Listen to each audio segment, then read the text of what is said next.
This better have a Doritos ad. No Doritos ads today. Josh Megaroyd's kicking off the extravaganza.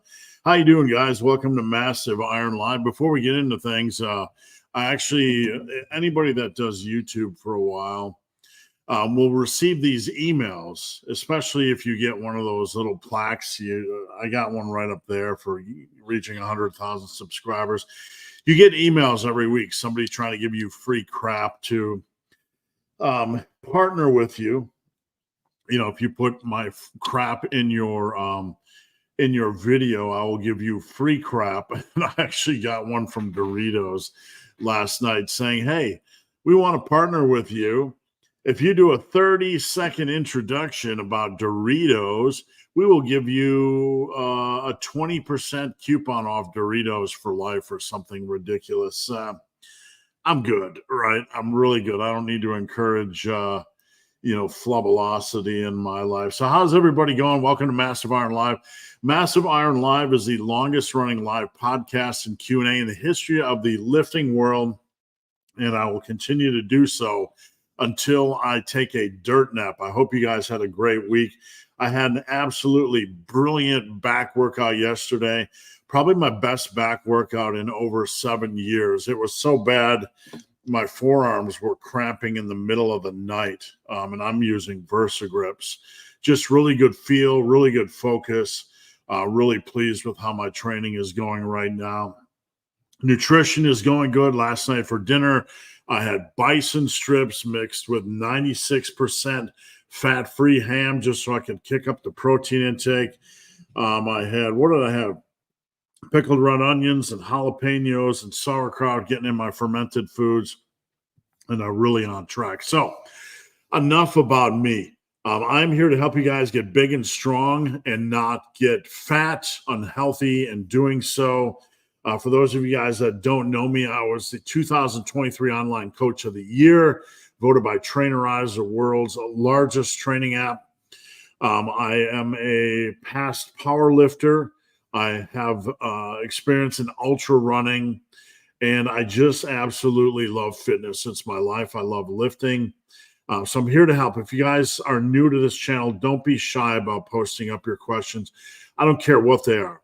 I don't care if you feel like it's been answered 1,000 times before. Please post it up. Now, before we get started, if you are running late or late to this party and you missed live, you can always go over to my Instagram app and the barman, slide into my DM with questions, or you can hit up my Discord group. If you go over to Instagram right now, the latest post I have is about my Discord group, and you can join. We have, a lot of good community stuff going on there. We have topic of the day, and we have form checks, and we have questions, and we just have general stuff. So you can head over there as well. And if your questions don't go through, try shortening them a little bit. Sometimes if they're too long, Instagram, YouTube won't allow them to go through. And if that doesn't work, maybe rephrase them. Sometimes things get caught in the filter for some reason on YouTube, and the questions don't go through. So let's dive into things. Let's get into things. Stein was first today. Happy Friday, Stein. How's it going? Stein was first on here. I think he had a streak of like 2 years in a row. So Stein, you're back on top. You're back on top of the mountain. Yvonne, how's it going, Yvonne? Good morning. I hope your training is going well. I watch Yvonne's posts come across on Instagram. His training always looks top notch. Barbell Beauty from Team Massive.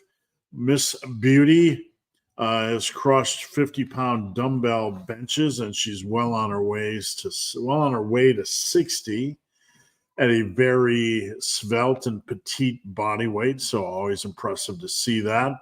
Big Joe B from Canada, one of my clients. What's going on, Big Joe B? Joe B with the first question of the day. If time isn't a factor, right? When I was laughing because, like, I think we all wish we had more time to dedicate to the things we love. What is really considered junk volume versus just wanting to punish something like biceps? Junk volume doesn't have a point, right? Junk volume is when somebody goes into the gym and they're just kind of jumping around from program to program. They're never really focused on progression. They don't really have a target or a lane they're in on their program. Some people like to think if you only push one set out of three hard in a workout, that the other two is junk volume, that sort of thing. But it's really nonsense. We have to look at the bigger picture of a workout. I always reference like Dorian Yates, who do the ramping sets of 10 before the big set is kind of a warm up. And you want to have a progression approach for every specific exercise. And if you're in that lane, you're doing fine. Your volume is not junk. You don't have to push every set to failure. That's kind of a misnomer or a misguided belief. It's not all or nothing. You can get in cumulative volume that can contribute to overall mechanical tension. And even if one set out of that exercise is pushed deep, you're fine. Yesterday, I was doing lat pull downs and seated cable rows after deadlifts and pendlay rows. And on the lat pull downs, I do really focused and intense contractions. I really can feel my lats. The same thing on the seated cable row. I'm just milking every rep, milking everything out of every rep, getting that good quality feel, that good quality mechanical tension. But only on the last set do I push it for max reps. Still, those first two sets are hard. And as we continue to push that last set up and up, it's going to draft or pull those other, those earlier sets forward with it. And by the time I get to my final set, I have a lot of good quality fatigue. I've really established a good connection with the muscle. I'm really hammering it with mechanical tension and focus and that sort of thing. Junk volume is like when you walk into a commercial gym and you see a bunch of guys that, and this is not a criticism, but they haven't progressed in weight in a very, very long time, right? Or they're just kind of picking up an exercise for the day and doing it. Oh, today I want to do front lateral raises. And I haven't done them in like 6 months. And then they do like 20s or 25s. And then they move on and whatever. Adding a new exercise into the mix can certainly bring with it some unique stimulus. You haven't done it before. So it's a unique stimulus. It's going to tax you. You might be sore from it.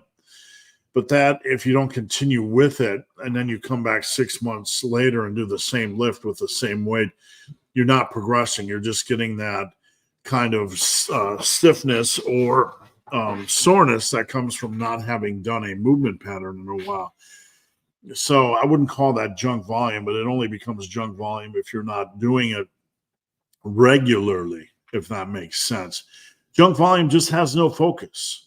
Junk volume just has no passion. Junk volume has no focus on maximizing every rep. Junk volume has no focus on progressing. You can have a progression approach, but if you don't take it seriously and you don't add weight when you're supposed to, you have a fear of adding weight, right? And you don't add that weight when you're supposed to. You wait for it to feel light, which is a huge, huge mistake. Then you're in the junk volume territory. You're never really challenging yourself.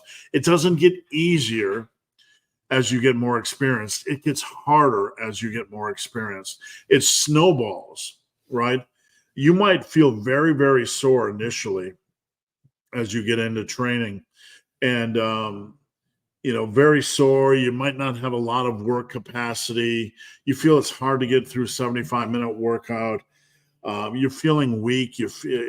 But I'm telling you, it doesn't get easier over time. it gets more difficult over time. It continues to snowball to the point where it becomes this huge mental and physical battle. Like when you're moving up from 90s to 95s on dumbbell bench, your brain's thinking that this is a big jump. I can't handle this. This is a lot of weight. You need to disconnect. Part of the process is you need to learn to disconnect from numbers, right? Like thinking about weight in terms of numbers. And you need to connect with the reality that last time I was able to do 3 sets of 10 or 3 sets of 8 with good form and focus.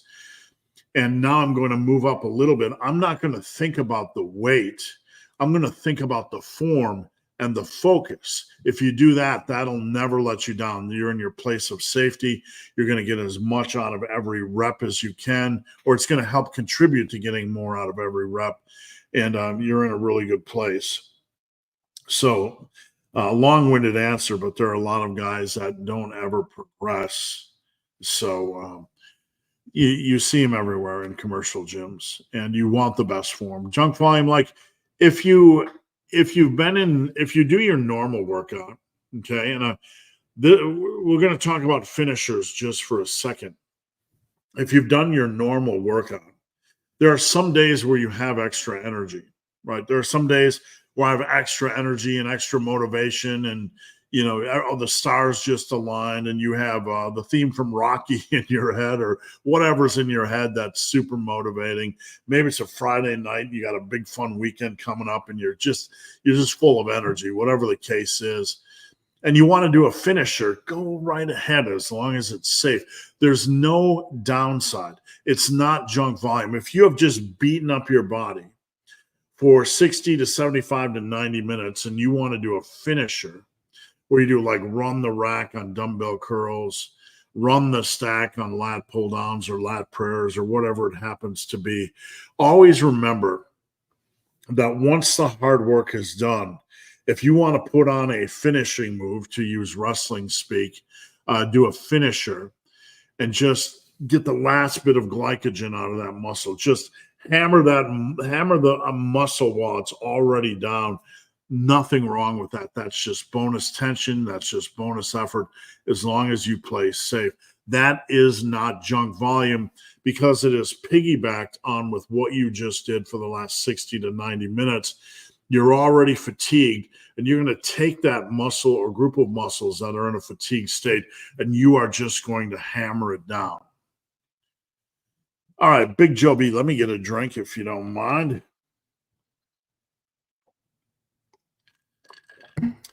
How was your birthday weekend? Well, I turned 57, and I will tell you, one of the neighbors' kids was walking their puppy. It's got one of these dogs that was built for racing and speed. Long legs, really lean body. I don't know the breed, but it got out, and it's running around the neighborhood. And I spent 2 hours trying to keep it contained without running into the woods, trying to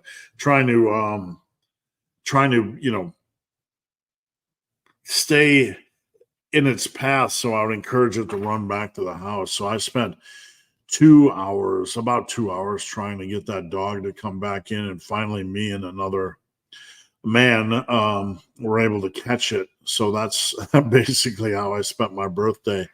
But I did eat a whole entire cake, which was about this big, and a pint of ice cream as well. So I burned off a few calories that day. I think I got my little Fitbit up to, I don't know, 20,000 steps, or no, maybe 16,000 steps. 20,000 would be a lot. I got a Fitbit, and I got to tell you, I've had many watches over the years. And I was really skeptical about getting a Fitbit because it just seemed like a generic commercial. I don't know. I just had this weird impression in my mind of what a Fitbit was. But I will tell you, it's super lightweight.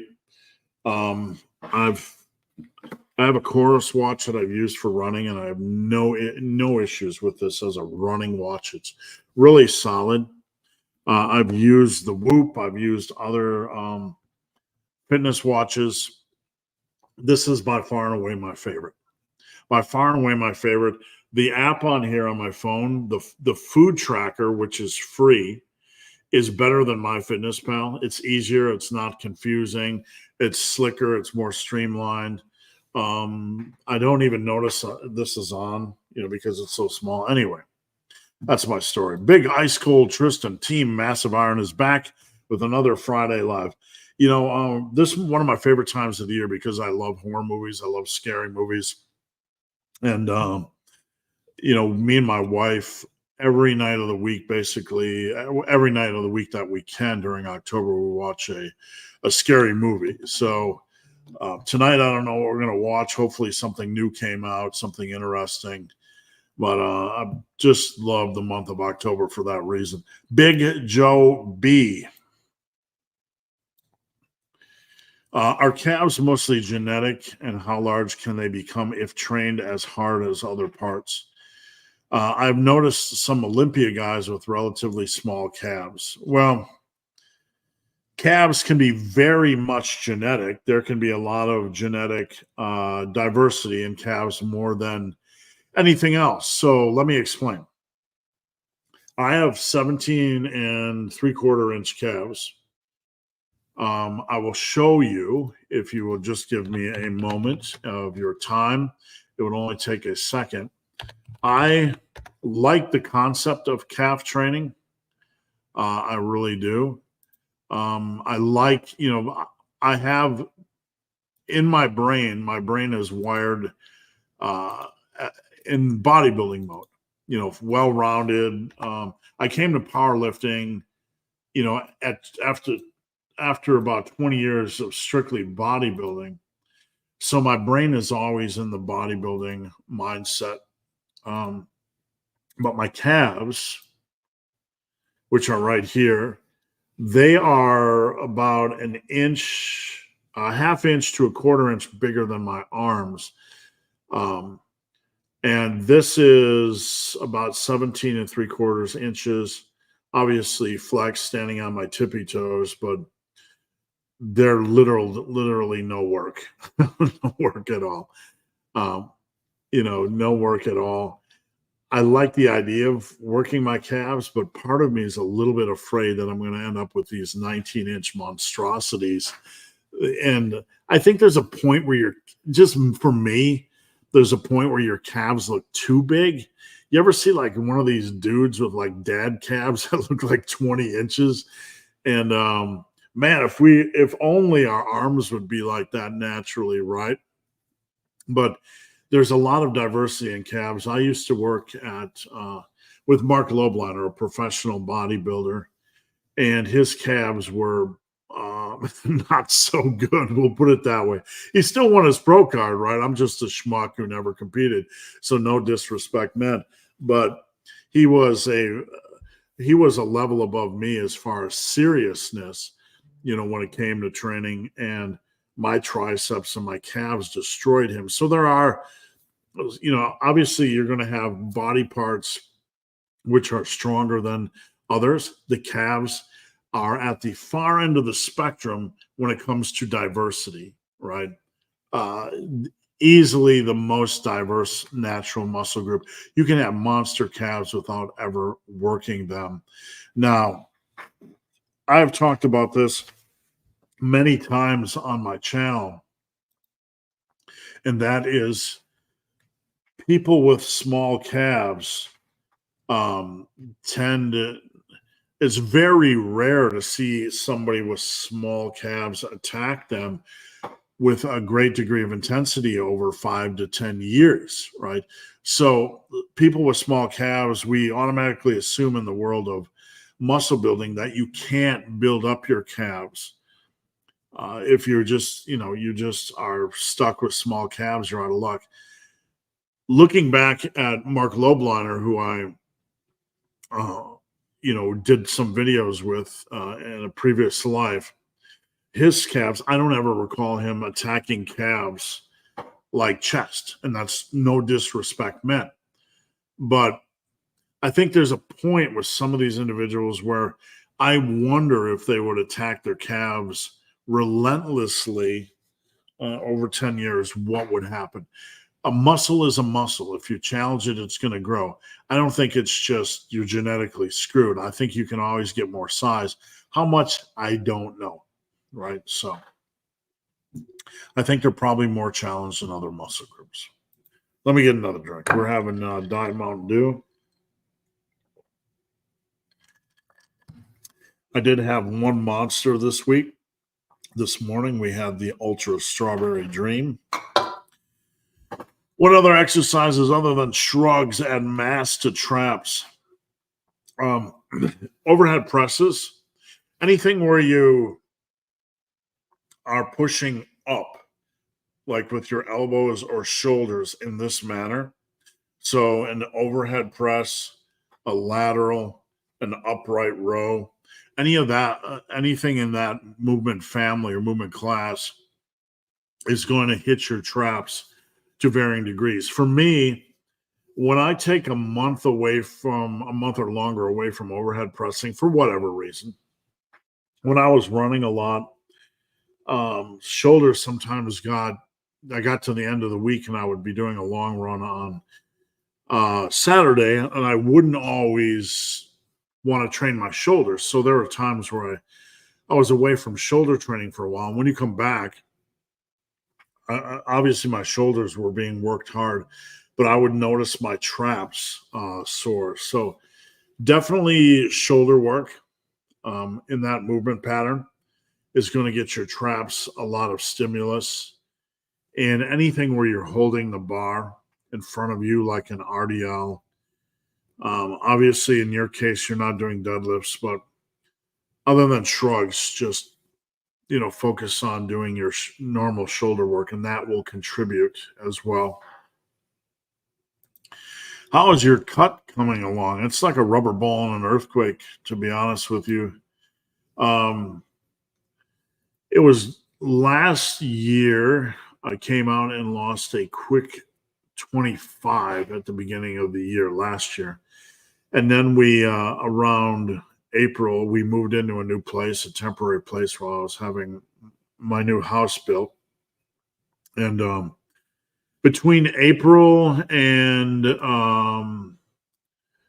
moving in here last November 13th, my weight pretty much held steady.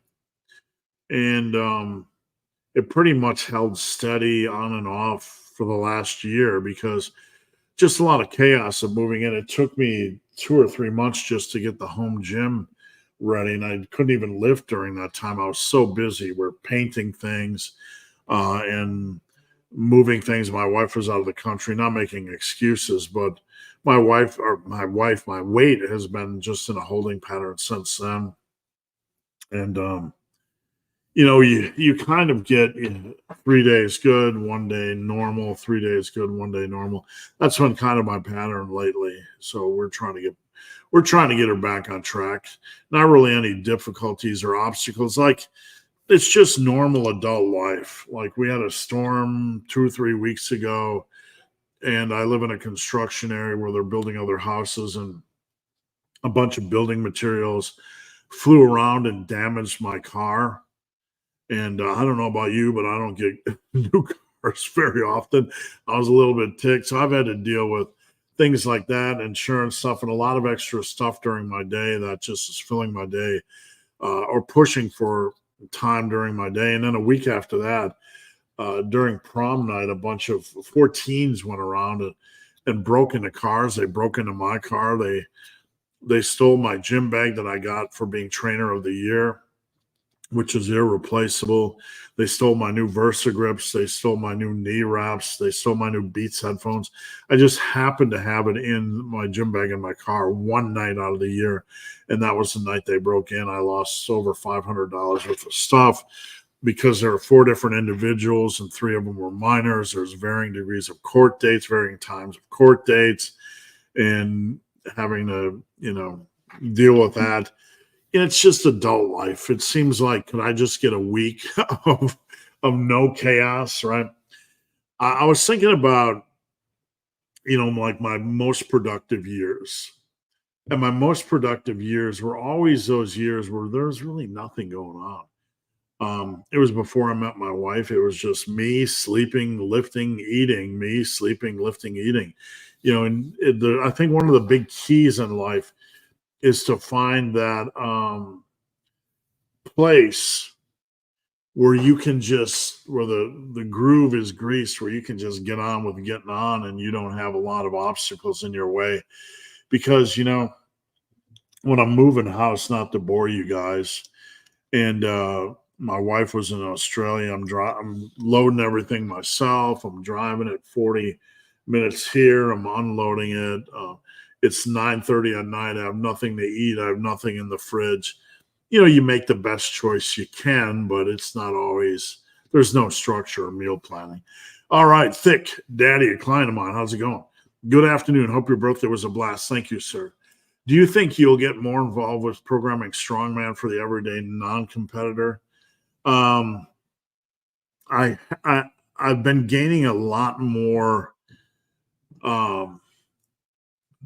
a lot more Strongman focused clients, and I do have some minor experience. I've never competed.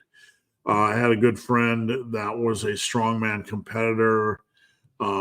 We would go to his house and do strongman events. I kind of understand the programming. I've studied the programming. I am no expert in strongman programming, but I know enough to handle the average individual, enough to program.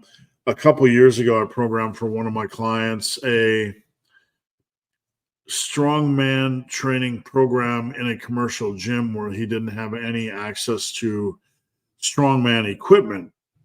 Which was a fun thing to do for me, because strength is strength, right? So we have to kind of mimic movement patterns.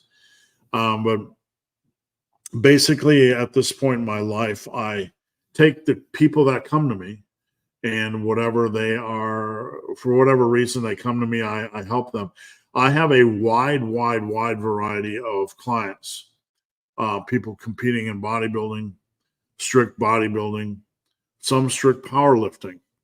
I have some clients that are peaking for powerlifting meets, a couple clients that are peaking for bodybuilding meets. I have some strongman folks, a lot of just general population folks that want to improve their strength and muscle and health. Some that want to improve their running. Just straight obesity clients that are trying to improve everything. And I have clients all over the world. One of the common questions I get from folks in the UK when they first reach out to me is, do I take UK clients? Do I, man? I have clients all over the world, and it's a blast. I have plenty of UK clients, Ireland, Scotland. I have clients from Norway and Sweden. I have clients in Australia, New Zealand, Singapore, Canada, Mexico. I've had clients in South Africa. I've never had clients really in South America or in Africa, or I've had one client in Russia, one client in Romania, all over the world. I get a lot of clients from the Middle East and India. Wonderful being able to work with such a wide variety of people and goals. Big Joe B. Canada had Thanksgiving. For those of you guys that are Canadian, I'm not poking fun at you. I just kind of say Canada. It was just a thing I started saying, so it's all in good fun. They had Thanksgiving weekend on your birthday weekend. I blew up 4 to 5 pounds. Took a week. Body is weird. Yeah, it's all water weight. Me, whenever I have just a couple of beers and some carbs, my weight goes up 5 pounds. That's just the way the body works. It's if you're going to flood your bloodstream with a lot of things like insulin and extra sodium and extra stuff, right, that hasn't been in there for a while, it's like when you drink a lot of alcohol and you flood your bloodstream with alcohol, it has to dilute your bloodstream. It's going to pull in water. And I'm no expert in physiology, but just common sense and working with people. When I see them bring poisons into their diet, by poisons, I'm not saying alcohol. I'm not implying alcohol. It's going to poison you, and sugar is going to poison you. But it's something you haven't really had in your system to extreme degrees in a while. And you pull that in your body's going to kind of be like, what's going on?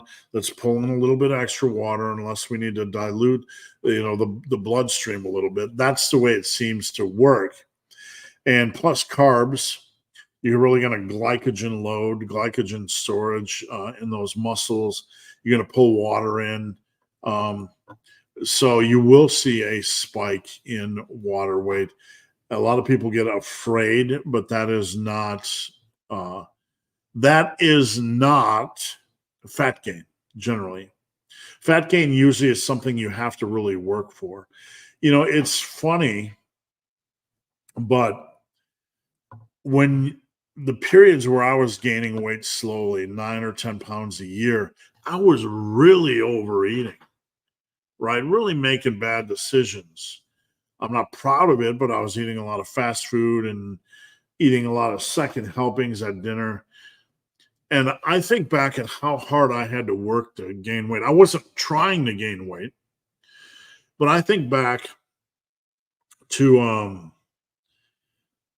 those periods of my life before, excuse me, between 1997 and 2007, when my weight increased to 346. It was a slow creep up, but it was 10 years of a lot of abusive eating. It takes a lot of effort to gain weight, a lot of consistent effort over time, right? So I am, what I tell people is that a couple of days doesn't really matter. It's going to neutralize or equalize once you get back on the right track. But it takes a long time of abusive eating to put that kind of weight on. It actually requires quite an effort. Big Josh Megaroids. Josh, good to have you here. It's always a pleasure, my friend. I hope work is not killing you and that everything is going well for you. Let me get a drink here. We have the Cosmic Bear. I want to emphasize the upper chest more. Doing an upper bag legs split. Would it be okay to swap dips with an upper chest? Oh, yeah. Dips are kind of a tweener exercise, right? I mean, there's kind of a, how would you say it? There's kind of a lot of really elevated hype about the dips at time, like they're the full body or the upper body squat, and they're a great lift. There's nothing wrong with the dip. But I think, in my experience, it's not going to be a great chest exercise for many people. We all have different limb lengths and leverages. I have longer arms. And, with my longer arms, I can do dips just fine. I'm able to lean a little bit forward with my limb lengths and leverages and feel the chest slightly, but I don't always feel it's the greatest chest exercise. It's a good exercise to have in the mix, and you can certainly have it in on a chest day, but it's not going to be the greatest exercise for everybody. For chest specifically, that doesn't mean you can't, even if it's weak for chest or it tends to be tricep or front delt heavy for you, that doesn't mean it's not emphasizing your chest. But there can be a lot of really, I would say, hyperbolic exaggeration or hype around dips. So you can absolutely move it. If I'm going to do incline work, you're going to do it about 20, 25 degrees. I would probably swap out barbell and dumbbell incline press every other week just so you get in some variety. That's what I used to do at the period of my life where I was really building the most mass and really in bodybuilding mode. basically between 86 and 99. Those 13 years were really my sweet spot. I would do workout A, bench press, and then incline dumbbell bench. And then workout B, I would do incline bench and then flat bench. So I'd alternate. And I like doing that. It worked really well, et cetera, et cetera. So I'm going to skip forward just for a second because I saw a question about Discord. Can anyone post a form check on the new Discord? Not sure about my deadlift. Yes, I did open it up so anybody can. So if you're on the Discord group, there's a form check section. And if you guys would like to get on my Discord group, check out my latest Instagram post. Where are we? Michael, how's it going, Michael? Thanks for tuning in. All right. This is where the official live starts. Let me get a drink. I'm going to stay on as long as you guys got questions. I do that every week, so I welcome your questions. The more questions, the better. Don't be shy. Try not to slurp in your ear. Michael, will it make a difference if I prefer 6 RM over 12 RM for most lifts?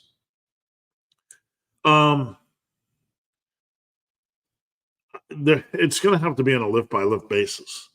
There are things we can prefer that aren't always the best for us. Okay. So obviously this is some exaggeration, but some people prefer things that aren't always the best choice when it comes to lifting. Sometimes we have to do things we don't want to do to maximize lifting. Does that make sense? So I'm going to set the table with that. I do have some clients that like lower rep stuff. That is fine on specific lifts like squats and deadlifts and maybe even bench. I like to do 6 rep sets on pendlay rows a lot.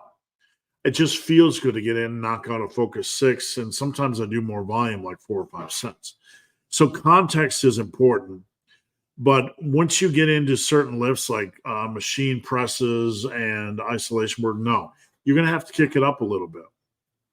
You're going to have to push yourself a little bit deeper. 6 rep max is a little bit light, and you're going to have to stretch your work capacity a little bit. I'm not saying you need to go up to 12.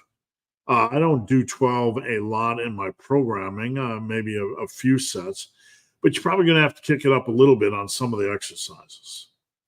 So over time, if you start to get really strong, and again, it's an exercise by exercise case, but if you start to get really, really strong, it could increase the pressure on your joints, etc. Everything is exercise dependent. But in general terms, just doing 6 reps for every exercise, you want to know my honest feeling. It makes me cringe a little bit as a programmer,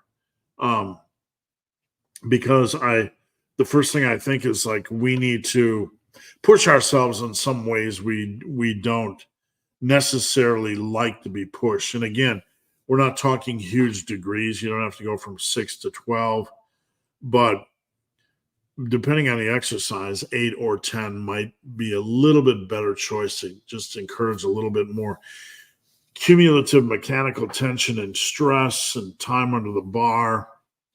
And it might be better in the long run for your joints and connective tissue. Big Jimmy Cooksworth. Switching to machines rather than barbell for a little while to nurse injuries. Do we still use traditional protocols? All you need, the only thing that is tradition or convention in the massive iron world is having a progression approach for each exercise. So you don't train any differently. Every rep range is going to be dependent, like we were just talking about, on that exercise, what feels good for you as long as it's reasonable. Does that make sense? Any thoughts about the new frequency meta regression. It seems to show that frequency above once per week doesn't give much benefit. The last two meta-analyses that I've seen don't agree with that at all. So I don't know what you're looking at, but all the research I've seen in meta-analysis, and I've talked about this last week, doesn't agree with that at all. I will always say, and I believe this firmly, that how hard you train is the most important thing.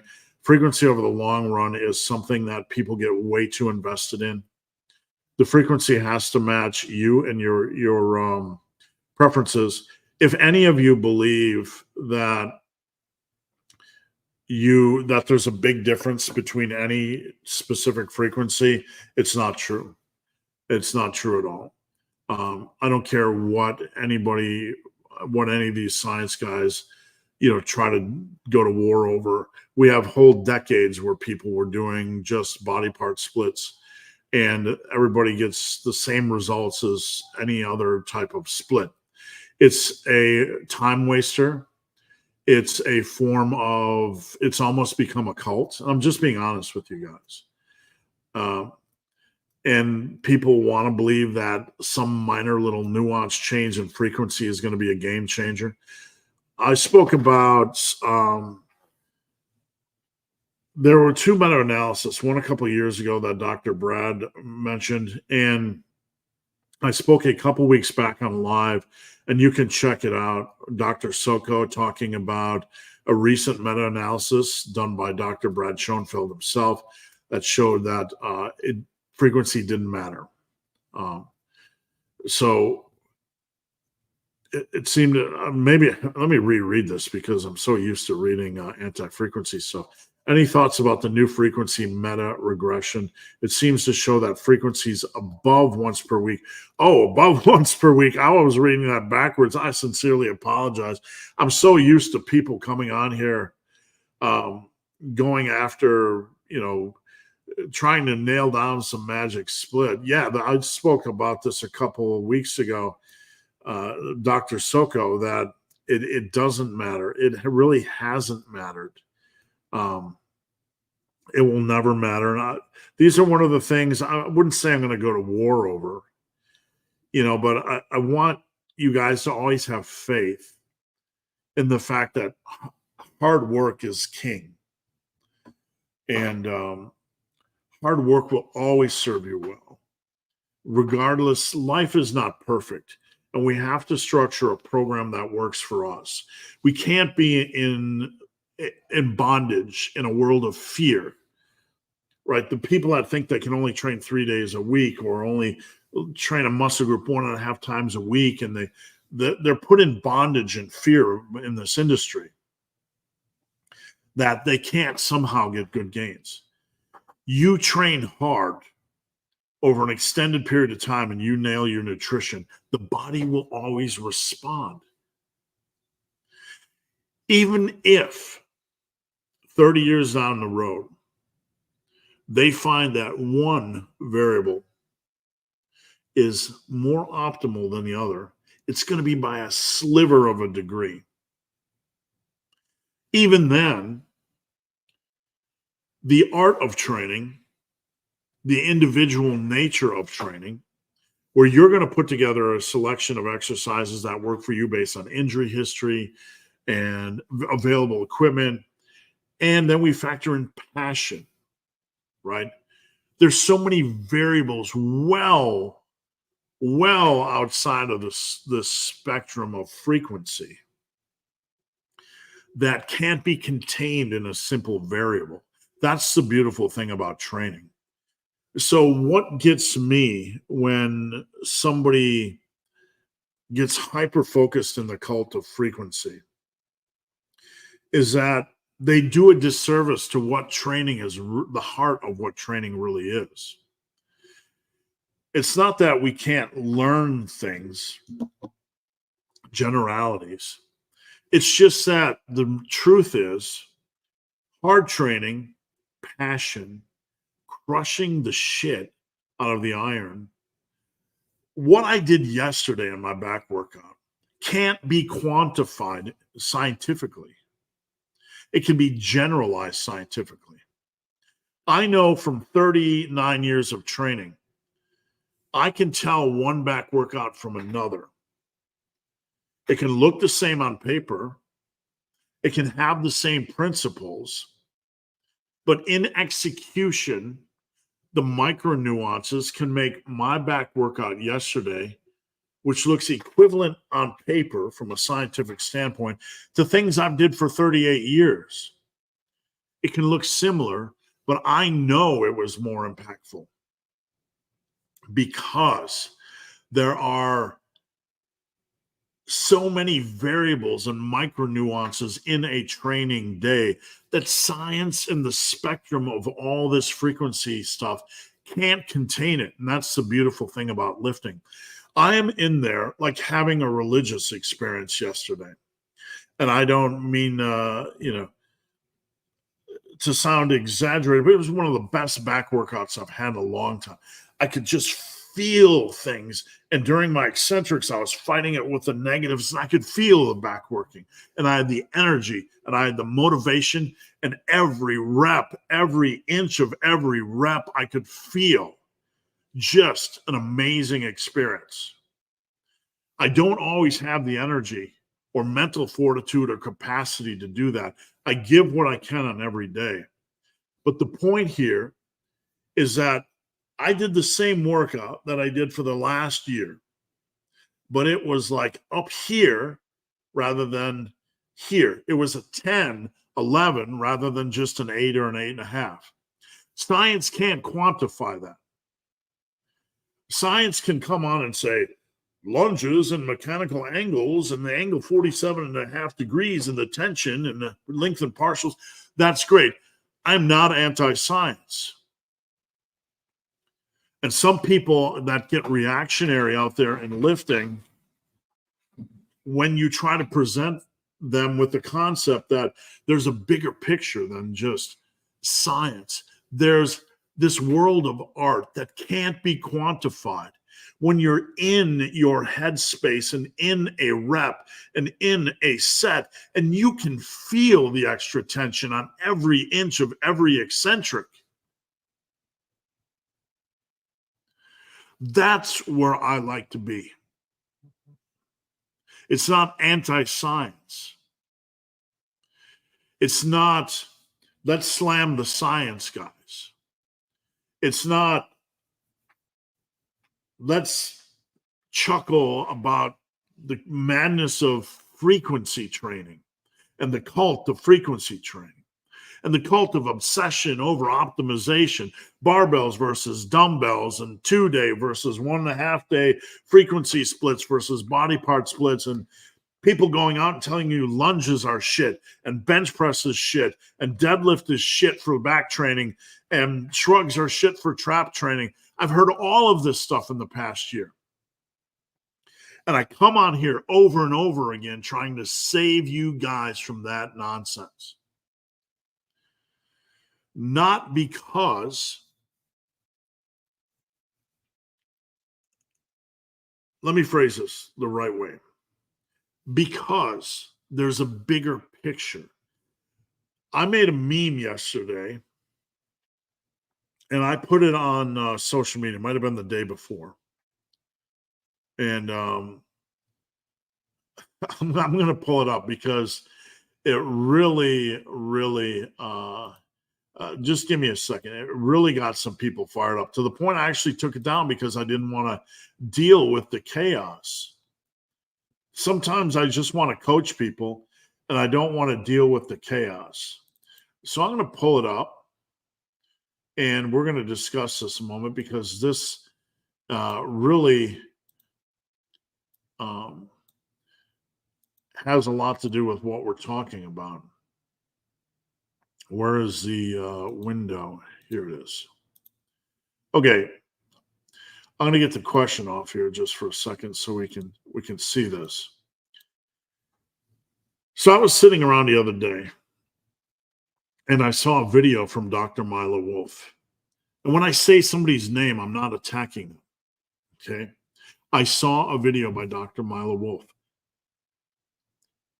And it was like 9 underrated exercises.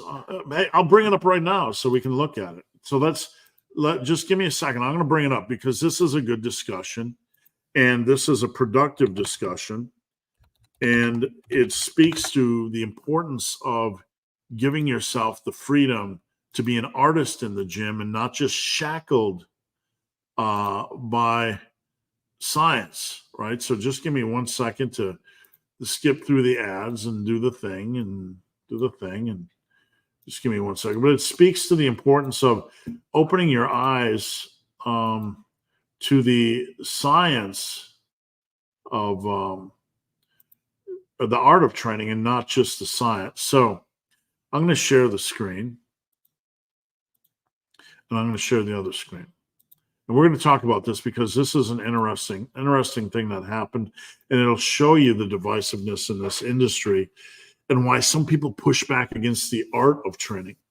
So I happened to see this. It was recommended by YouTube. 9 underrated but insanely effective exercises. So I've been around this game a long time.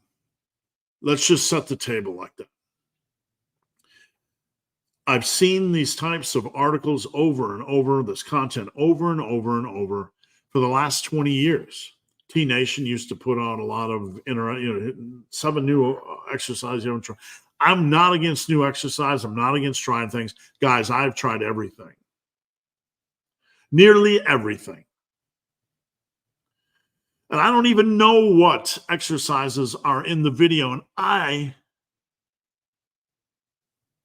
not slamming Dr. Milo Wolf. But so I saw this 9 underrated but insanely effective exercises. Okay. I saw that. And the first thing that came into my brain was this face palm. Nah, I'm good. Hey guys, here are 9 underrated science-based exercises you must try. No, I'm good. Now, I posted this on social media, and 90% just laughed at it because it's just humor. This isn't life or death stuff. We're not trying to create wars or cast shade or troll people, right? I'm not a troll. This is what I was thinking. Nah, I'm good, thanks. I like the exercises that are working for me.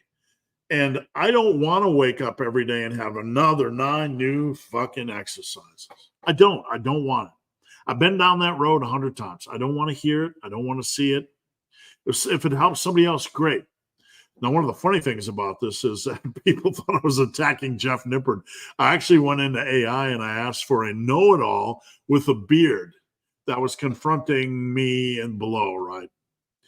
And it just happened to create that photo. And I didn't even think of it. And people are like, why are you going after Jeff Nippard? Like, oops, I didn't know. I didn't try to make Jeff Nippard AI. I just made that. I didn't even think of Jeff Nippard. But the point of all this is that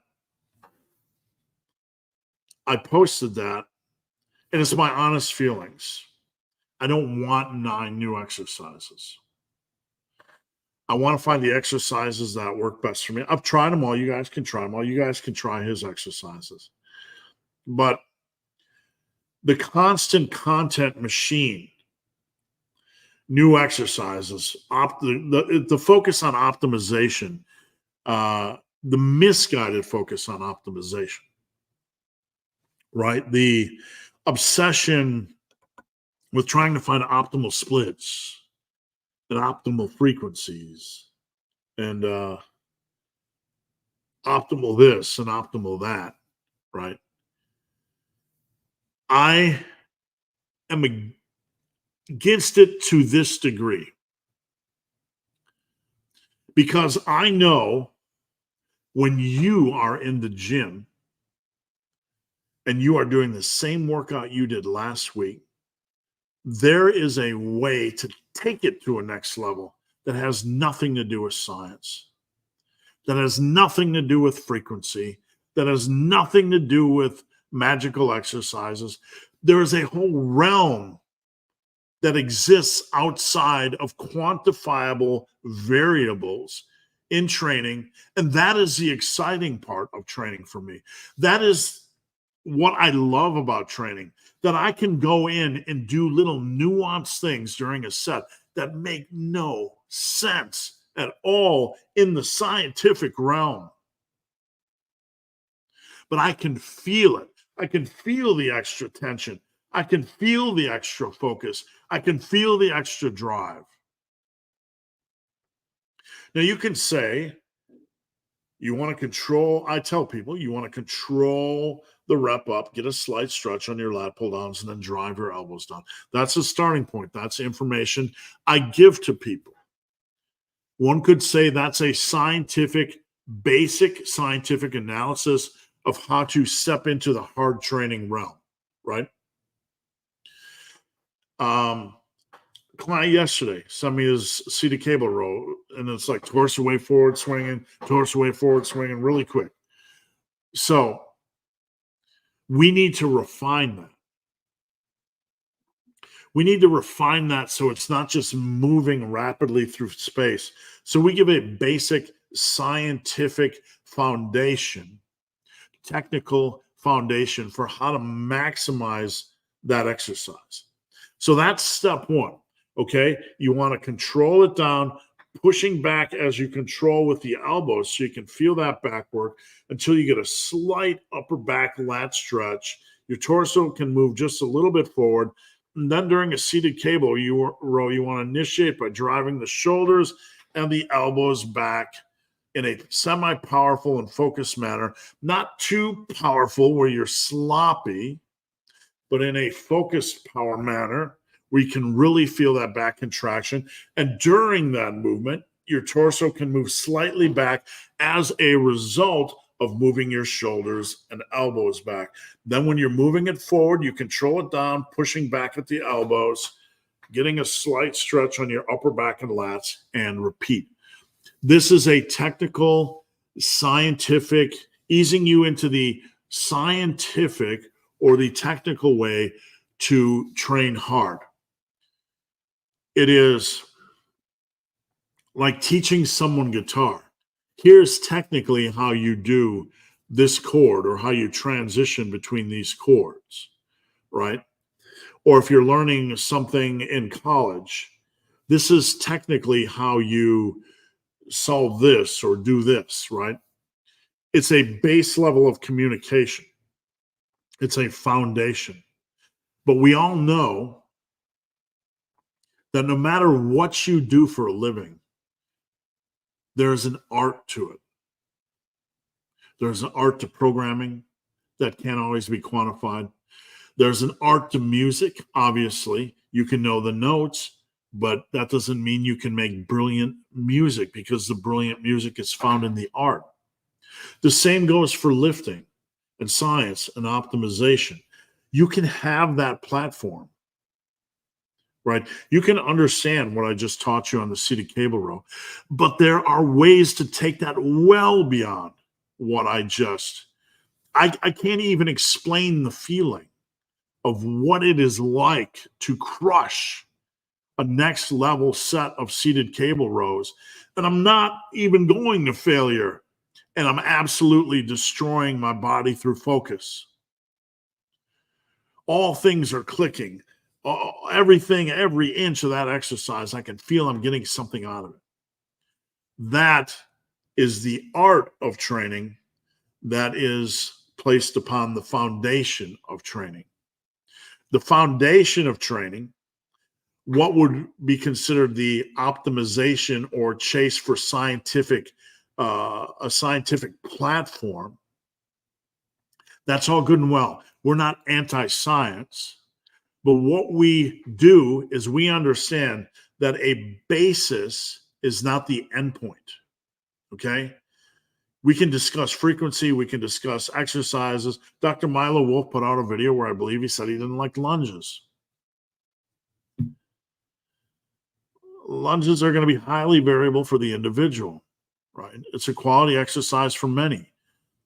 We can't remove pieces of the puzzle. We have to keep a reasonable scientific platform. But a scientific platform is a launching pad for the art of lifting. Programming is so complex and individual focused, right? Individual derived. So when I put up a meme like that, the comments I get about being anti-scientific or all the you're just an anti-science, meathead. No, I'm not. I'm a guy that understands, and I'm trying to teach you that this platform is not the endpoint. It is a base level of knowledge. And you do not even need to, like when we try to turn this platform into rules, right? Like frequency, it's got to be this frequency or this exercise. You've heard it all. Come on, let's be real. You're around this industry long enough. You've heard someone tell you deadlift sucks for hypertrophy. I've heard Paul Carter say shrugs suck for traps. Bullshit, Paul. My traps can be sore for days when I do them right. Bullshit. I've heard people say, I'm just being honest with my opinion. Because this is what happens when you make these silly rules. You limit people. You take away reasonable options. It's the same with frequency training. You try to make a rule. Do you think, honestly, that if somebody goes into the gym and crushes the crap out of their training and their sleep and their nutrition, that there's going to be some grand difference in how frequently they train? Whether they split up that, if they have the same weekly volume, will they split it up this way, that way, the other way? No, because the hard training and the art and the dedication and consistency and the diet and the form and all of this stuff is so much more important. It is only the people that have not been down this road that don't really understand it. And that might sound insulting. Are you saying that this person or that person doesn't understand it? I don't know what they're thinking, but I can tell you that there are an army of reasonable lifters behind me that would echo the same sentiment. We all train differently, and that can confuse people. Why do all advanced lifters train differently? Because it's not some magical optimization, science-based structure. It's having reasonable exercise selection. These are the 10 pillars of success in my book, Massive Omnibus. It's having a reasonable exercise selection. It's having consistency. It's having some focus on progressive overload, some focus on hard training, which we just talked about. Nailing your nutrition, not just eating healthy, but being purposeful with bulks. It's about all these things. If you look back at the history of lifting over the last 70 years, every successful lifter trains differently. Confusing. It's only confusing if you live in their world of optimization. If you step outside of that world and you see all these commonalities, these pillars of success, all you need is a good quality selection of exercises that have a progressive opportunity for progressive overload. You're trying to maximize every set. This is what I taught in my first book, Massive Iron. You're trying to maximize every set. You're nailing your nutrition. You're nailing your sleep. You're nailing your consistency. You're patient. You're living to fight another day. You're never doing anything into the gym that's going to risk you being out of the gym. If you work off this platform and you evolve your training based on the feedback you get in the gym, I don't like 8 rep sets of pendlay rows. I do 6. That's me. Someone could say, you're an idiot. Why do you do low rep sets? Because I like to. It's reasonable. Reasonable training applied hard with progressive overload over time is the way, folks. It is the way. All right, let's move on. Big Steve used the safety squat bar for the first time last night. Any advice with it? I see the use of it, but the neck crank is quite the barrier of entry. Um, I assume you mean you're getting a lot of stress on your neck. You really want to set it on your traps, not up on the back of your neck. But I know with that big pad, it can cause different degrees of stress. You want to kind of pull down slightly with your elbows before each rep, not aggressively so, right? Where you're trying to just get so tight that you're going to explode. But you kind of want to place it on your traps and pull down slightly, and then think about driving your butt straight down. I would like to know more information, maybe even see a video if you can. I want to see where things are placed. It's not going to feel comfortable for everybody, especially when you have a bigger pad like that. NKS 432. Hey, Steve, I took your advice. I've taken your advice, but the weight loss is still slow. 14 in 14 months, only 52 pounds. First off, I want to say before I read anything else, you lost 52 pounds in a little over a year, and we applaud you. That's amazing. It's amazing because you have stuck with it and you have been consistent. So you have nothing but my respect. My composition changed, but I still have fat to lose. Why is it so slow? The variables involved, you have to look at the variables you can change. You can move more, you can eat less. I don't know anything about your eating plan, your calorie intake, your history, but I do know moving more is not the urgent solution because you generally need to move a lot more to lose weight. So we would have to, the first thing you want to look at is calorie intake. If you want to share more information with me, please do so. I'm here to help. I do need more information. So join my Discord group, start a DM me, send me your information. I want to know how you're tracking. It's too much to cover in this video, but I can help you. It's going to take small little changes, but small changes can really expedite things. I'd like to see where your physique is at, how much more you have to lose, and we can provide you with some better, a little bit of fine tuning. Ian, isn't the third day program just an upper posterior? I put out a new third day program this week, and it is not just an upper posterior.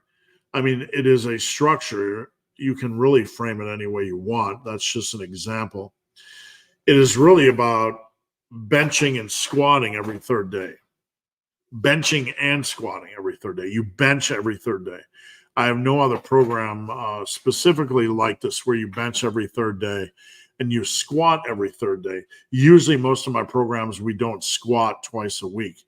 So my inspiration for this was, let's kind of take the older school, last generation, Ripito, strong lifts program where they were squatting and twice a week or benching every other workout or whatever. And that's take people that really like to bench frequently and like to squat frequently and give them a program that is a solid structure. What you do after the benching and squatting, it doesn't really matter. What I'm trying to do with the third day is provide you with ideas. Hey, I want to squat frequently every third day. How do I do it? Hey, I want to bench every third day. How do I do it? Does that make sense? Andy, good to see you, Andy. Thank you for tuning in. I eat body weight times 10 in calories. Okay. NKS for reference was the individual that we just mentioned that lost 52 pounds in 14 months. So we got a little bit more information. I didn't see that. I eat body weight times 10 calories, high protein, 200 grams, low carb, 20,000 steps a day, which is amazing. Right now, you're at 175. That's pretty small, my friend. I don't mean that in a negative way or derogative, any derogatory way. That's pretty tight. If you want to get ripped, the only thing you're going to need to do is adjust your calories down. I would start with adjusting at 200 calories down. Keep your protein high, at least 35% of your daily food intake. What are your thoughts about just training to failure and not logging your workouts? Why wouldn't you log your workouts?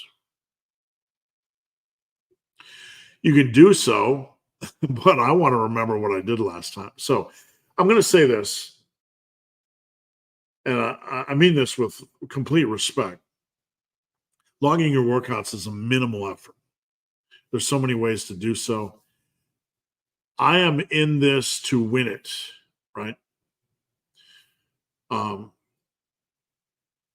When it comes to planning and tracking, if you want to be the best you can be, there's no real excuse not to plan or track. If you can remember it, great, that's fine. There's nothing magical about logging your workouts. You can log them in your head if you got a computer for your head, right? But you have to know exactly. I don't want to guess. I can't even remember what I ate 3 days ago. If you can, good on you. Good on you, right? Ian, how do you know if you need a rest day or if you're just not going just because of how you feel? Well, first off, there's no harm in adding an additional rest day if you need a mental break or physical break. What we want to do is look at the parameters of rest abuse, okay? So if you're constantly making excuses and allowing yourself to leave that door open, I'm not going to go to the gym. I don't feel like it. I feel tired, right? Is this something that is continual? Is it a constant battle for you? Are you constantly asking pushing back? I don't want to go. I don't want to go. I don't want to go. I get that a lot. You want me to get on here and act like Mr. Influencer and say, I know, I just love to train and I'm always motivated. That's not true. My priority is you guys. I'm a 57-year-old coach. I love training, but my priority right now is equipping you guys for success. That's my priority. That doesn't mean I don't take care of myself. That doesn't mean I don't like to lift. But when I get up in the morning, boom, from 8, sometimes till 9 o'clock at night, it's work, work, work, work. And when it comes time for me to fit in a workout, sometimes I don't want to because I want to stick and do my work or because I'm mentally tired or physically tired. But I have to push back at that, right? I can't constantly miss workouts. Feeling something is okay. We're talking about the mental aspect. If you keep allowing yourself like to miss a workout every week or second week or third week because you don't feel like it, there's a chance it's all bullshit and you have to push back harder. There's also the option or the scenario where you're training too many days a week, putting too much on your plate, trying to do too much volume, trying to train too many days a week, and it's not sustainable from a mental or physical standpoint. Or you might not feel recovered in the morning. Having an extra day of rest occasionally isn't a bad thing. It's not going to derail anybody. So if you find yourself constantly wanting more rest or not going to the gym, are you trying to train too much or is it just normal life stress? And it could be either or. It's not an easy answer. If you feel tired, sometimes you're under recovered. Some days I wake up after a hard workout and I don't feel recovered. But by the middle of the day, I feel better. Really hard question to answer. Junk equals no purpose. No purpose is the foundation of junk. That would be junk volume or junk training. You walk in any commercial gym and you might eyeball the guy doing lat pull downs, and he looks like he's working hard, but he hasn't progressed in 3 years. So at that point, it becomes junk volume or purpose.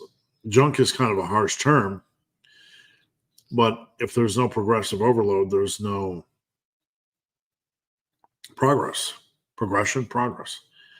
Fickburger, Lucy boy. I had to read that twice so I didn't screw that up.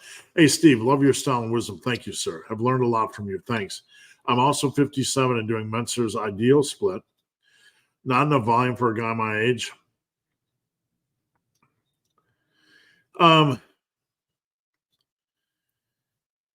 Mike, at a point, got extreme. Okay.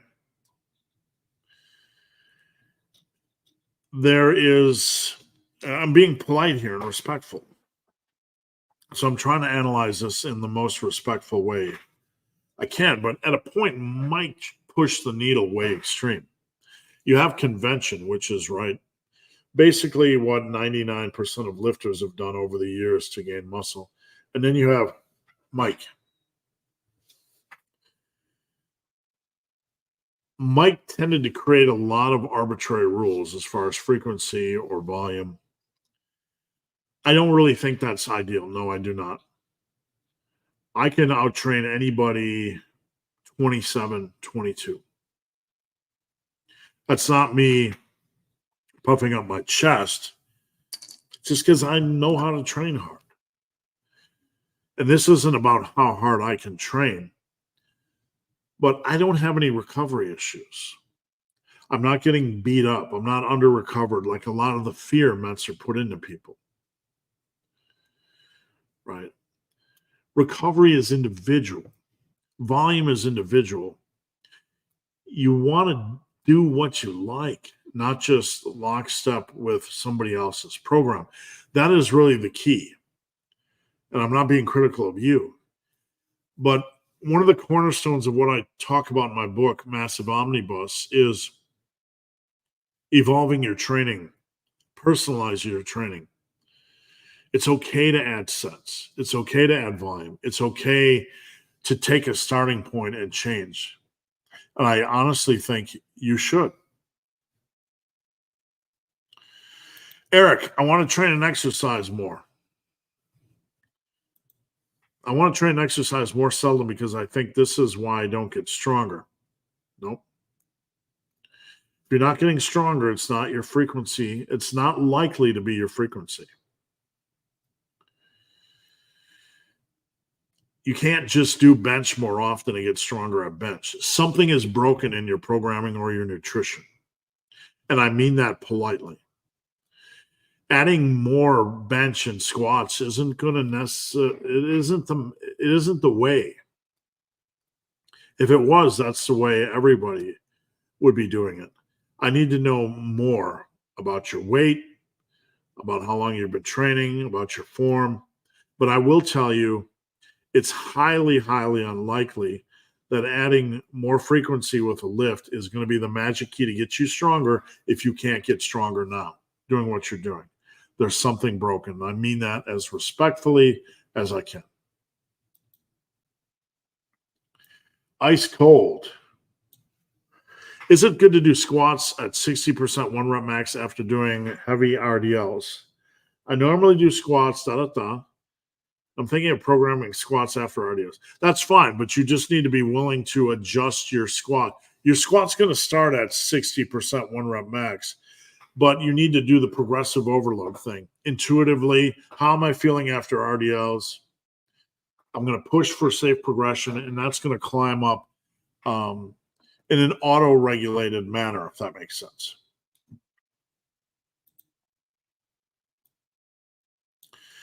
Example, lower body A would include squats 6x6 at 75%, lower body B, RDLs. Yeah, either way, you're going to be, that's just a starting point, and that's fair. So you can start squats at 60%. The real magic is going to be dialing it in based on how things are happening. what's happening in the gym. Where you start's fine. But once you go in there, you need to give yourself the freedom to adjust based on what's happening in the gym. Does that make sense? Eric, how do you plan your progression with your training age? My biggest struggle right now is with consistency. I try things out. A lot of times now what I do is I'll create something and I'll try it out, or I'll try it and then I'll turn it into a workout. I am not really going to get any stronger. I'm not really going to get any bigger. So I'm kind of like the end goal. I understand that.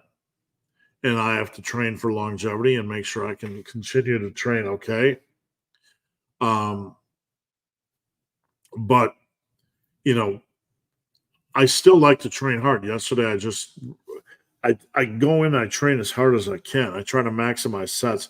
That's really what my overriding focus is, safely maximizing sets. Big Justin Jones of Jonesville. What's going on? Have a great weekend. I have something in my nose. Hold on. Let me just mute it.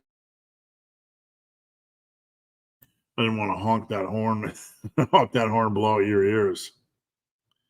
Big Gary.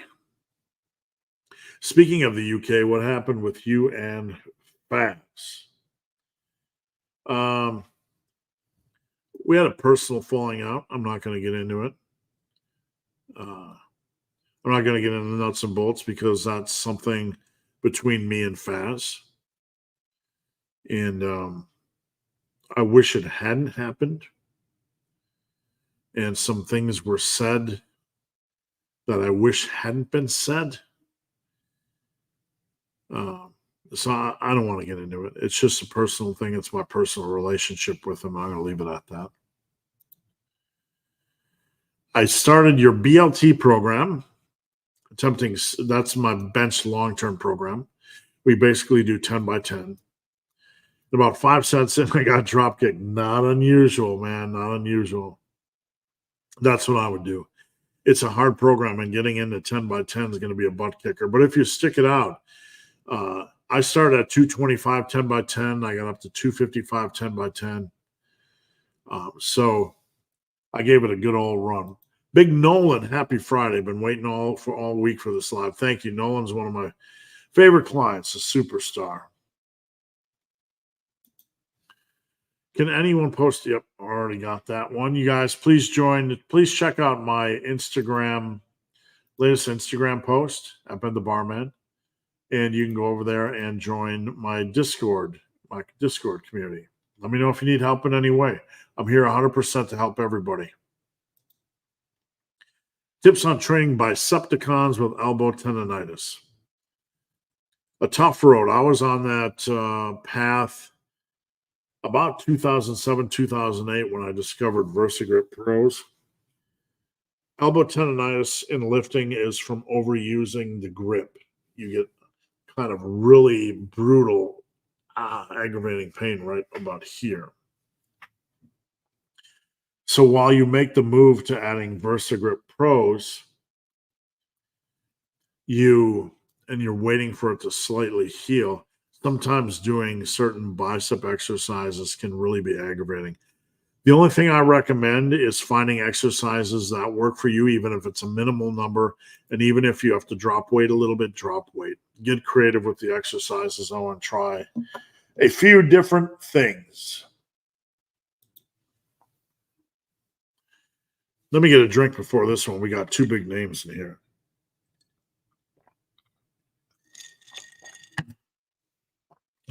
What's your take on Mike and Jeff that keep on promoting these deep stretch exercises, long length partials, and doing exercise with extremely large range of motion? What we talked about earlier, that training is an art form. You have to understand these are options, not mandatory. Okay? These are options, not mandatory. If you want to train like this, you can. If you want to train just some exercises like this, you can. But always understand they're not requirements. How do we know this? Well, we have over 70 years of lifting history, and we know that 99.999% of lifters don't train like this and they got big. Not a slam on Dr. Mike, not a slam on Jeff Nippert. It's simply reality. Of course, on the internet, you can say 99.999% of lifters that ever had great results didn't train like this. And people might say, you're not science-based. I will say science has to be grounded in reality or it's junk science. I'm not saying their science is junk. I'm just being real with you guys, and you can make your own opinion. This is an optional training tool. If you want to experiment with it, fine. Not every exercise has to be like that, though. It's not a requirement. Progressive overload and consistency over time are going to take care of you really, really well. Steve hates physique athletes. No, I've trained with so many of them. I have. I've trained with many of them. Let me pull up a picture just for reference. Give me 1 second. It'll take like literally 5 seconds. I've trained with so many of them, guys. So many physique competitors. Been in my office. I've trained with them. I'm going to pull up 2 pictures. And hold on. I'm trying to think of his name.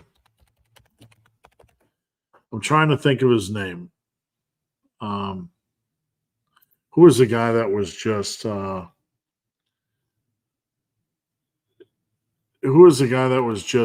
on Instagram? They said he was they accused him of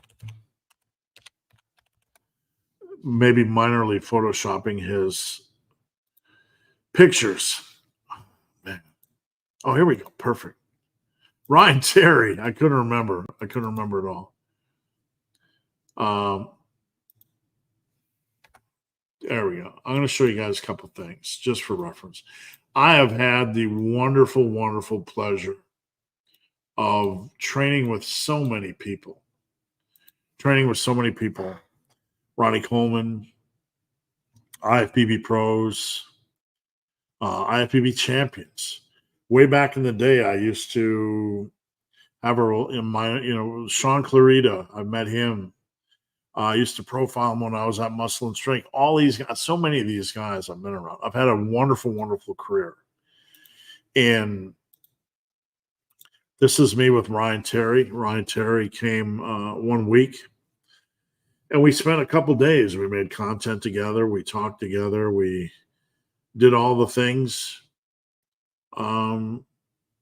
We have so much in common, in how we train and how we approach things and how we focus on the muscle building lifestyle. And let's see.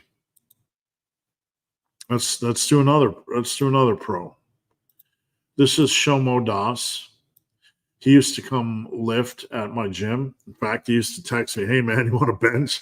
Like, yeah, man, let's get after it. Shomo was a physique pro.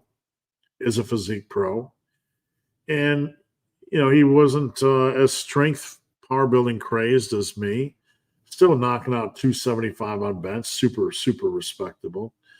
Shomo Das looks amazing in photos and whatnot. Let's see. There's a picture of Shomo. There's a picture of Shomo. I was hoping we would get I just did a random Google search. You never know what's going to pop up, right? So anyway, yeah, I don't hate anybody. I've trained with them all. I've lived the dream. And one of the advantages I've had is that as an editor in the fitness industry, working with high profile, I did content development for many high profile YouTubers. I've developed content for Mike Rashid, videos of Mike Rashid and the Hodge twins. Jay Cutler, Ronnie Coleman, IFBB pros, so many people. And we got to meet them. They got to sit in my office. We got to talk. We got to know each other. From Jerry Ward to Big J to Chris Jones to you name it. I've gotten a chance to meet with them, talk with them. Not everybody, obviously, but it's been an absolute pleasure. But I get to see how they train in real life. I get to, listen to their stories, and we all have so much more in common than we do differently. And that's one of the shames about some of this YouTube stuff, where you get these YouTubers with big, huge followings that kind of live in a box almost. It's all about the clickies and views. In many ways, it can be. I will tell you one thing it's all about for me is you guys, and that's not an overblown, exaggerated sentiment. I get up every day. Like, I grew up in a very tough situation. I'm not going to play my little fiddle, my violin of sadness. But my dad was a very violent alcoholic, and he is no longer with us. We had a good relationship the last 15 years of his life. But my dad was a violent alcoholic, very violent. And I grew up about as poverty as you can get. I know it's very, it can be very cliche to talk about. We were getting men to pay child support back in my day was like good luck. My mom got government cheese and food stamps. She worked her ass off in a laundry room for $6 an hour. My mom worked her ass off. And she paid her house off. But I grew up in a pretty shitty environment. No dad around. Nobody teach me shit, right? I ate the bowl of cereal, went to school, came home, no parenting. I love my parents. That's just the way it was. Nobody to guide me. Nobody teach me about life. Nobody teach me life lessons. I'm not playing the sad little violin. But why this is important to me is because now I get to use this platform to teach you guys things that I believe. And if you don't like me, you don't have to like me. If you don't believe me, you don't have to believe me. If you don't think I'm science-based, or if you think I'm an idiot, you have that right. If you don't like my sense of humor and think I'm going after people or trolling people, it's just a joke. It's just humor. In my day and age, we could bust each other's balls and still get along. I kind of grew up in that world, where you'd bust balls and you could still get along. It's kind of a lost art to a degree in this world, but I'm not going to go down a rabbit trail. My priority is you guys. It will always be you guys. It'll be you guys to the last second I breathe. And the day before I drop off this planet and take a dirt nap, I'm going to be doing the same thing I'm doing now, because this is what I love and this is what I'm made for and this is what I'm good at. Does it make me a living? Thank God it does. Because if not, I'd be back, I flunked out of college because of lifting. I wanted to lift and sleep more than I wanted to go to class. I'm not going to be shy about it. I had all the potential in the world, mathematically, science-based. I had potential, but I squandered that potential because I liked lifting more. I'd rather sleep in and lift and eat every 2.5 hours. I became enamored with that world when I was 18. And I ended up in a world of blue-collar jobs. I ran a hearing truck eventually for a hospital, mobile hearing unit, and occupational health for 5 years. That was a step up, and I was a machinist for a couple of years. And I was in the Army for a couple of years, and I worked in a plating plant for a couple of years. I worked really hard during my life doing a lot of jobs I didn't always care for, but I did the best I could and took pride in my work. And I will tell you something, and you can turn down your speakers and you can get mad at me for swearing, but I am fucking blessed. And I'm not one to use that word blessed. I'm not one to toss it around. I feel lucky as hell to make a living doing this. And every day I get up, I'm scrambling because I have limited time and I'm dedicating it to my clients and I'm trying to help you guys. And you got to deal with the stuff on YouTube, and I'm okay with dealing with it.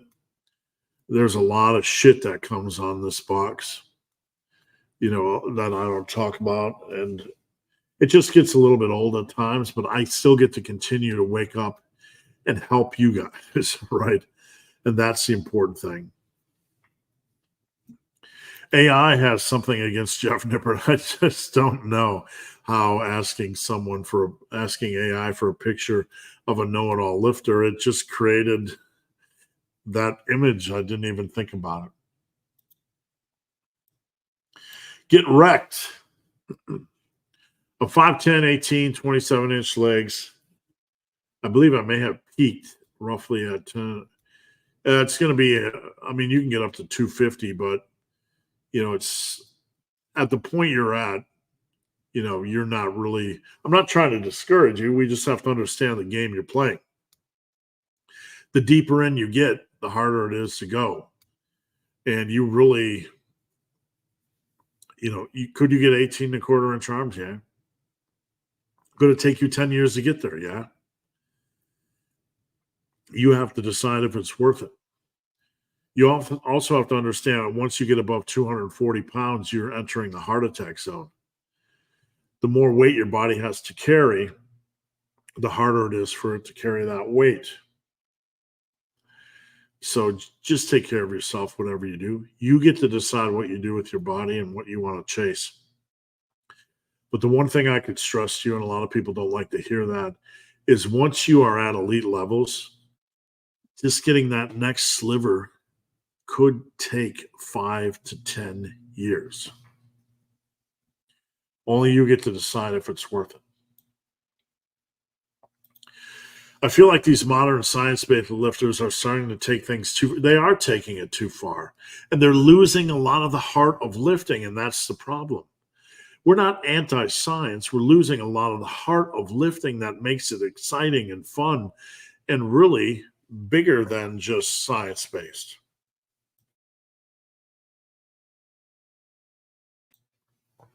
They're starting to yes, they are overcomplicating. They're putting you in bondage. They're taking away your freedom. They're making you think there's magical exercises or magical routines or magic frequencies. It's all nonsense. That's not anti-science. But if you run around thinking that lifting is some strict set of rules and you're placed in bondage from these content producers, they are doing you a disservice. They are training you to be their puppets. Jason, perfect description of mind and muscle. Thank you, sir. Shelly Turner from the West Coast. Good morning, Team Massive. I'm late, but I'm here. We're always glad you're here. Big Sam, I have some minor tricep tendonitis where if I go under 8 reps, it starts to hurt a bit. Should I keep cutting until it heals? Well, you can't cut forever, so I would cut until you're done cutting, until you're sick cutting. And then you want to find exercises you can do. And you probably want to do them in a rep range you can do them, right? So that's my best advice. And that was a good job for the person that mentioned they had lost 52 pounds. What are the key signs that you need to switch an exercise? There's no signs. You don't need to switch any exercise after a couple months. There's no reason to switch an exercise. No sane reason. If it's beating you up, there's no programming. There's no urgent need to switch exercises. There's no need. You don't like it, change it. You don't like bench, do incline bench. That's okay. A reasonable swap. If it's beating up your body or causing injury or you can't master form, that's a reason to swap it.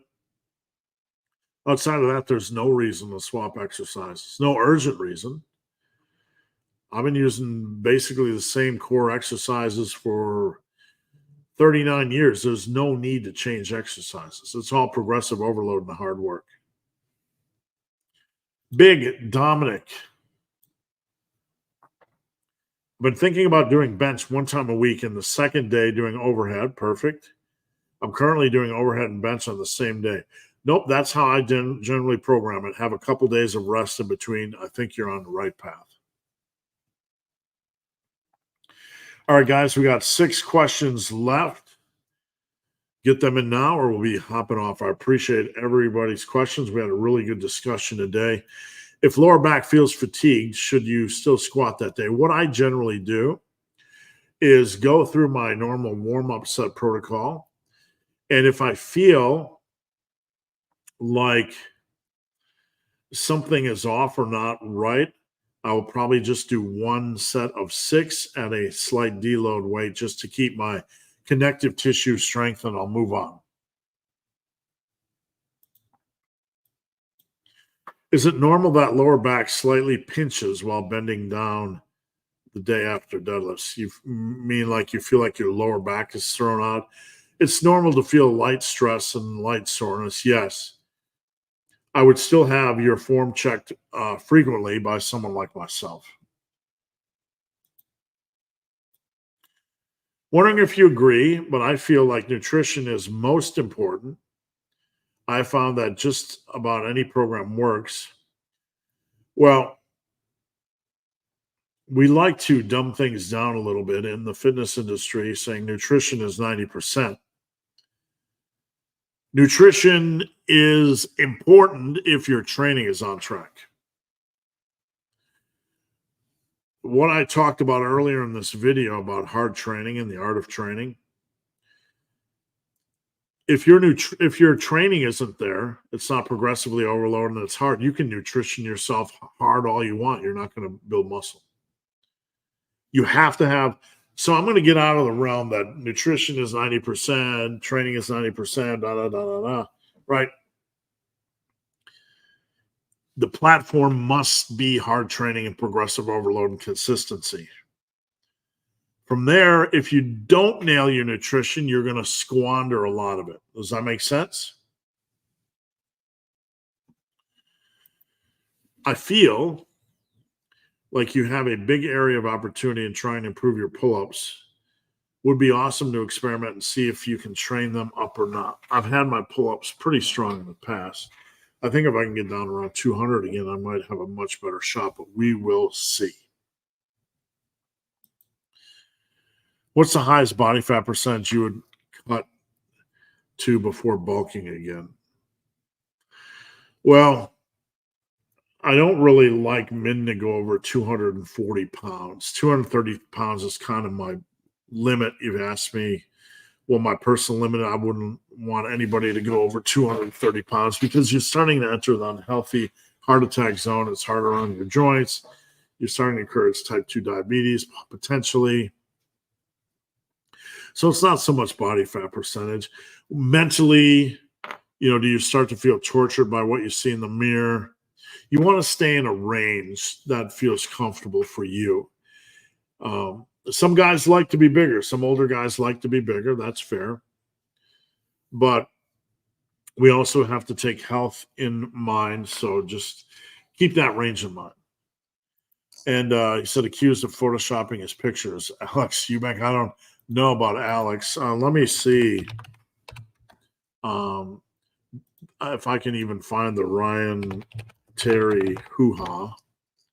Somebody made something very minor about photoshopping one of his photos. And I don't know. You look at Ryan Terry, if they did, it was very, very minor. But I remember somebody went after him within the last 2 months, and it was very, very minor. Any tips on performing barbell curls without having the forearms fatigue? You can't.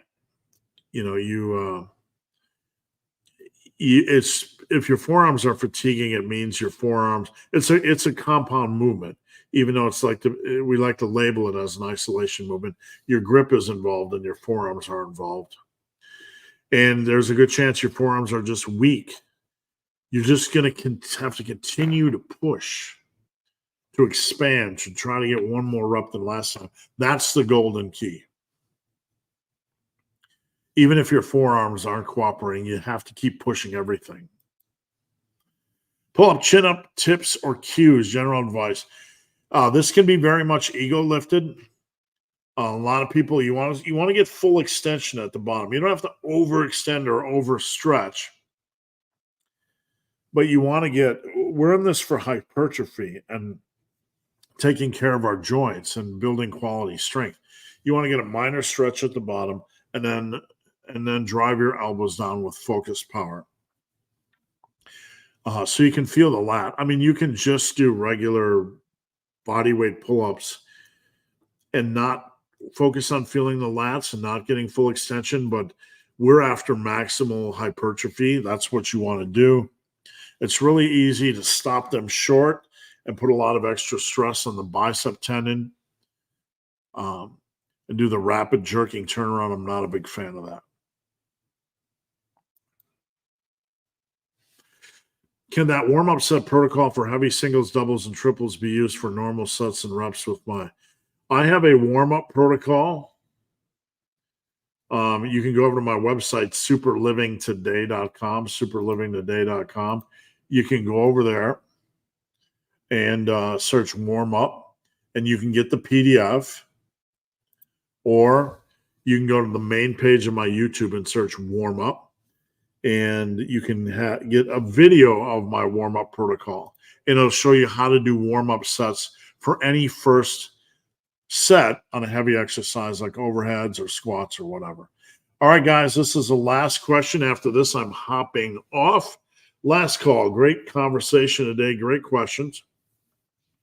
Ventrix. What's the lowest volume you've seen someone make solid progress on? I see people who make gains. Training is a long-term process. So someone might be doing lower weekly sets per muscle to try something, in this stage. But I don't like to get into this because it's about hard training. You can't seek minimums. You want to seek something that works for you. We have to factor in the pragmatism. How much do you have to dedicate each week to lift? And we have to base things off that, and we then have to attack hard training. 3 sets per muscle group is way too low. 6 sets is about the lowest I would ever try. You can still make progress. Is it going to be optimal? Not to use that term, but we're going to use it? No. Big Mike M, thanks for a great live, man. Thank you for tuning in. Rico, where will happen to Mighty Networks and the PDFs? It's still there. TeamMassiveIron.com. Anybody that was on there, all the PDFs are still there. Still there. All right, guys, that's it. Thanks for tuning in. If you need anything, a custom workout, Massive Iron apparel, or if you're interested in coaching, you'd like my help, check out all the information there. Go poke through the site. I appreciate anybody's support. I have a new book series out called Massive Omnibus. You can go here and search Omnibus. You can go here and search custom if you want a custom workout. You can go here and check out the coaching tab, all that kind of stuff. All right, you guys have a great week. I want you to keep absolutely crushing things and stay focused on hard training, smart training, and remaining safe. And we're out of here.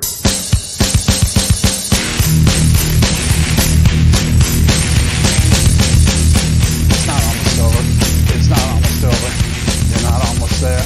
You're not almost there. You're not almost there.